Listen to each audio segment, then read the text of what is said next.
سلام عرض می کنم.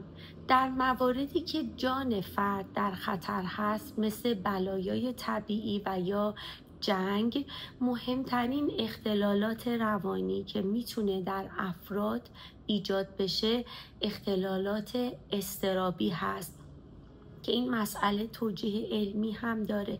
خب به خاطر استرس های غیر مترقبه‌ای که در اثر این مسائل پیش میاد، مثل مسائل اخیر جنگ در کشورمون، خب افراد که در معرض اضطراب قرار میگیرن میتونن یا دچار اختلالات اضطرابی جدید بشن، یا اونهایی که مبتلا به اختلالات روانپزشکی بودن، به خصوص اختلالات افسردگی و اضطرابی، بیماری هاشون عود بکنه.